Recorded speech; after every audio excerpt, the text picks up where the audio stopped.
Booger right here, who's on the boat right now. And as Zeke mentioned, we are halfway through the competition mark now, Aussie. This is game number 4. I do agree, but now things are starting to heat up. Ager's going to have someone diving into his box, and this is what I was literally just talking about. This is what happens when Storm Surge goes into effect. It determines your placement and your position as well. Players have to hop in, and Noshi there, you can see, was under the effects of Storm Surge, under the influence of the Surge, being forced to hop into the box. And you can see after breaking into that top 10, it's just a single placement as you continue onwards towards 5th, 3rd, and then 2nd. So those final placements mean so much later as you dive into the game, later as in deep into the games. Yeah, Trap killed, not getting deeper into this game though, unfortunately falling. He did just drop inside that top 75, so we got 1 point for this game, but Sticks put him in the dirt there, unfortunately. Has 1 big pot, 3 crash pads, but he falls, and now he's got a great position there. And again, that was just getting lobby focused there. A lot of people get very frustrated by it, but it can do a lot to do with your positioning, what materials you're building out. Unfortunately, they're building out of wood. It is a very easy material to break. A lot of players will invest their time into breaking through the wood to get some good damage in. Got to switch up to those hard mats, the brick and the metal, to really try to avoid people.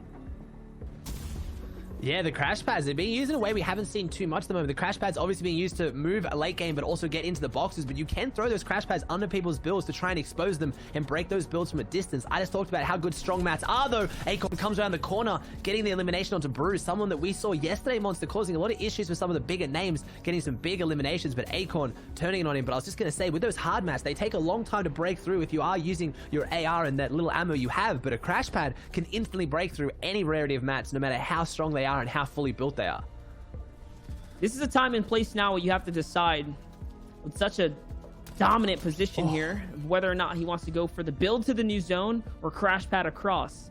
There is some loot there, though. It's floating down the river. There's a launch pad floating down the river. Yes, this is one that you have to run for. I do agree. And someone actually wants it as well. They're going to have to fight for it if he really wants it. I don't know if Age is going to fight that heavily for the launch pad, but you're right. I don't think he had any intention of rotating over there. Just saw an enemy get beamed there, but that launch pad, I think, changed things for him. It's the one thing he didn't have. He had the crash pads, the great meds like you talked about, but a launch pad, even multiple launch pads, so invaluable right now. Getting that half or first rotating potential as well. But looks like Pandush came in and took it from him. But Class, we saw have a classy rotate last game, but still get taken down early into the end game. Trying to see if he can have a different kind of approach this game. We see Jamper on the feed as well, though. So Jamper is in here. There's Clarity, who we talked about too. Sprites there as well. There's a lot of people, big names on that little, just kind of, 4 squares from each other. That could break down very quickly. Reverse, someone who's been incredibly well, performing very well in trios at the moment. Also in solos, saw him clutch up a ridiculous game last week to qualify for the Booger Finals, but haven't seen him too much on the broadcast this weekend, unfortunately. Yeah, it is definitely a hit or miss when it comes down to whether or not you're going to pull your weights in solos. On the other hand, though, hit or miss here is for Class, who's 7 below the Storm Surge threshold. 45 seconds are going to determine whether or not he's going to have to do something absolutely desperate here, but he's setting himself up to do something big. Let's see. He's walking right behind, and yes, he hits it. The 153. My gosh. Just broke open that wall, just took advantage of the fact the player clearly tunnel visioning, could not hear him coming from behind. Used that audio fire again. I talked about yesterday when someone is firing their AR, the audio cues are quite loud. Use that timing to break that wall and just sneak on in with the crouch. The reduction, the footstep sounds for the crouch. Booger with an interesting tactic here, leaving a window open into his 1x1 and sitting in the cone. I wonder if that's a tactic to make no one think that anyone is in that cone. Drops down, now he's got a fully built Aurus to leave the metal wall fully built so he can spray out of it. He jumps down and takes out Secure. You talked about it earlier, Monster. You don't want to open that cone edit and take the shots from above there because it leaves you so exposed with a 360 exposed degree angle on you. But Booger drops down, goes to that little window that I was just talking about, and secures an easy elimination. It's just those little things make such a big difference, and it really separates the top from those average players who are making it here today. Booger has been doing a fair share of new edits, right? We've seen some creative ones come out of him. He was doing that cone peek earlier as well, giving himself straight down. Nice, that was really good. Weird angle. Yeah, so he has been on his innovative strategy. Love to see Booger shining right now as a solo player today. And for good reason, right? We're seeing him do things that are unorthodox, and maybe that's a part of his success as well. Not only does he have this strategy down packed for the rotate into this mid game, but he also has some cheeky strats to play out of the box too. On the other hand, though, Kanata, using that launch pad across all the way. Kanata's fell short. He's had 2 games that he pulled a complete donut on. Let's not forget that. He was not scoring anything for a little bit here. Finding finally his way back to another mid game though, Aussie. This is his opportunity to continue to tell everyone he is very much in this game.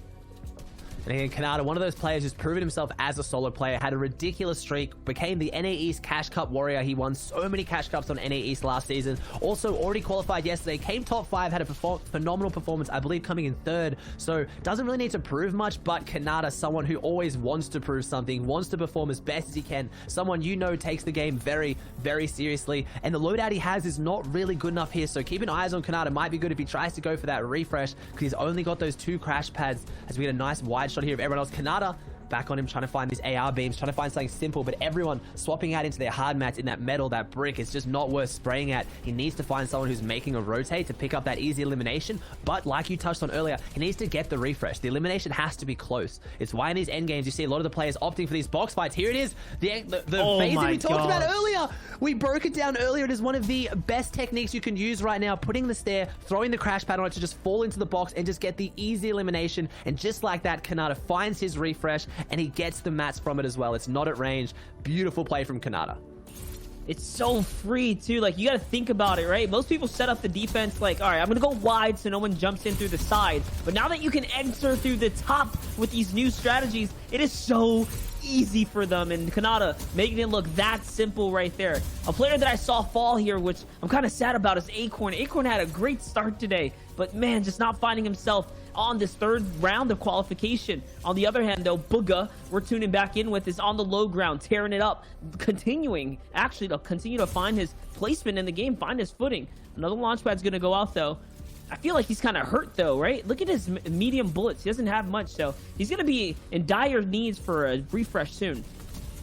That was a really, really nice little mini refresh he got there as well. I saw him with the crash pads. Once you've built up the momentum with the crash pads, a lot of players will opt to keep going, but Booga, no, stopped it, picked up the materials, then used the launch pad to get in safely, and now he's going to go back with those crash pads, but unfortunately, the reaction! I don't even think I saw that opponent. He just falls down, takes down Serbs with the blue tag. Just a little tag was enough to get that elimination, and the 3 points. Booga back in the box now, toe-to-toe, and no, he goes down as we shoot back in with Aegis, who we saw earlier on front side of zone, looking to hold some plays. He's standing really close to this wall, gets a nice refresh, but he needs to be careful. He's exposing himself to anyone else who has eyes on him, but no one has eyes on him. He's putting on a clinic. We talked earlier about how good the pistol is, putting a spotlight on it. I think you said, Monster, and he is putting a spotlight on him and the pistol today.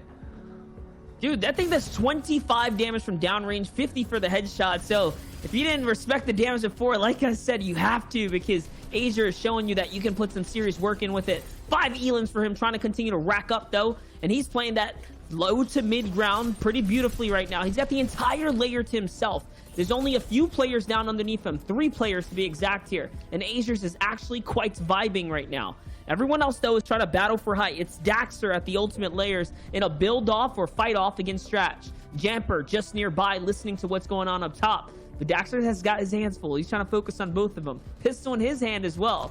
And this is the thing about the pistol, right? It's not that great for breaking builds, but it does have the damage to carry through.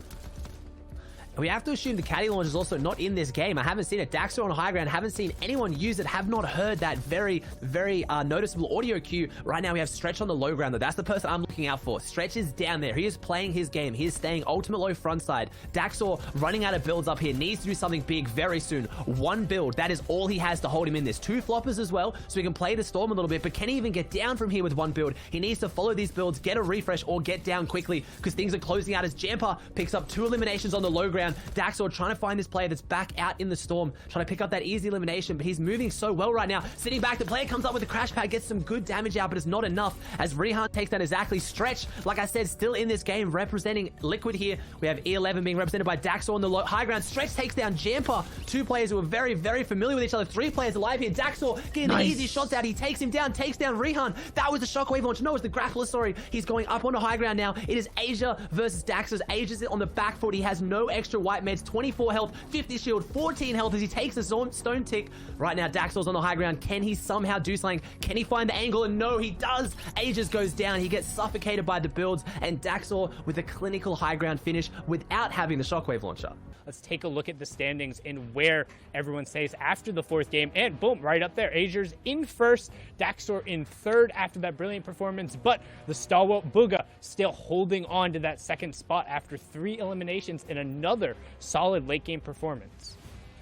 Booga's trying to hold on to his throne, but there's two people sieging the castle, Agers and Daxter. They're here to play. They're not going down, and Moat, a drawbridge cannot stop them.